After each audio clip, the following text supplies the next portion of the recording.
Hey guys, good afternoon. Welcome back to Quarantine Life 2020.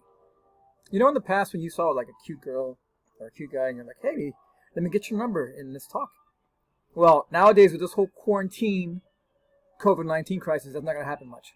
So now you're more apt to hear things like, hey, let me get your Zoom ID.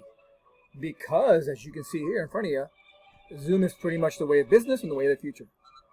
So in case you don't know this, there's a way you can actually get online. It's what's called a Zoom account.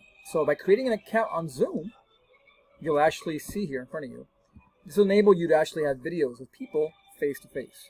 Sure, I mean, you can use your iPhone when you're on the go, of course, but when you're much more in a setting where you're at home, you want to have a long meeting, a nice relaxed meeting, nothing beats having Zoom. So I definitely think that all you guys should get definitely accounts. There's free accounts that you can get. I'm going to use my corporate account just because it's easier to use, but keep that in mind. Now, once you actually create your account, as you can see in front of you, once you go to the Zoom main screen, you'll see a few things like settings. Let me show you guys a couple settings that you guys want to do that's going to help you as far as the safety and, of course, the experience for your actual either students or employees or just even friends and family. A couple of things you want to do, of course, require passwords. So just to make sure the safety of your meeting is enabled, require passwords so when they actually want to go to your meeting, they'll know the password.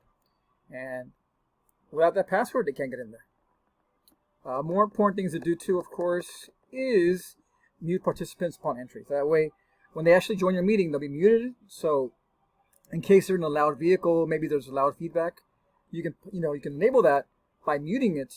And then once they talk, they can actually unmute and go from there. Of course, there's more reminders that you can set as well. Chat feature, private chats, which are all pretty cool. Also, the co-host.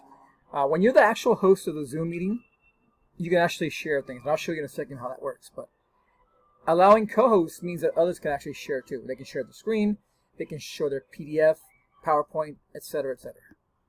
Of course, you can create polls if you guys want to as well.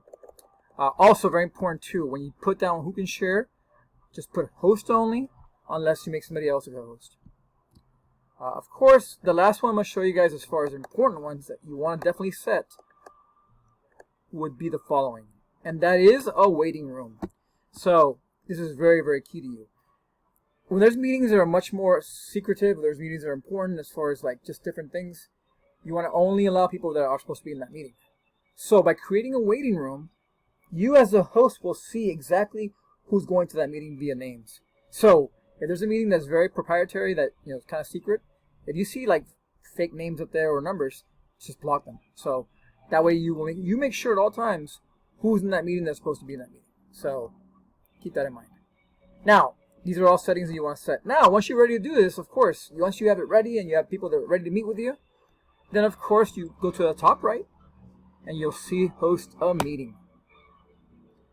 Then of course, once you have this box appear, there it is. So, of course, once you set a meeting, you have a certain topic, you'll have the ID and such. You can copy the ID, of course. But the key thing for you guys is down here. Of course, it's a waiting room. So you click on Manage Participants. And to your right over here, that's it. So pretty much, let's just say a meeting's at 4 o'clock. Around 3:45-ish, you're going to start seeing names pop up over here.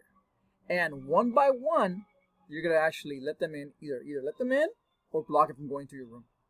So you as a host have the access to, again, allow them into your room, mute them, whatever it is, which is really, I think, a very important tool to use.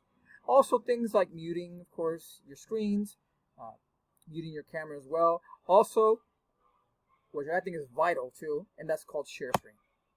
So, as you can see here, by clicking share screen, you can actually share things like your desktop, certain images, certain files. So during the meeting itself, they're going to see exactly what you're looking at. So once again, guys, this is Zoom.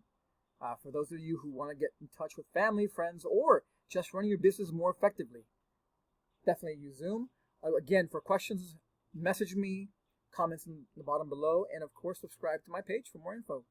Good luck to you guys on your next Zoom date and briefings. Have a good one. Stay hard.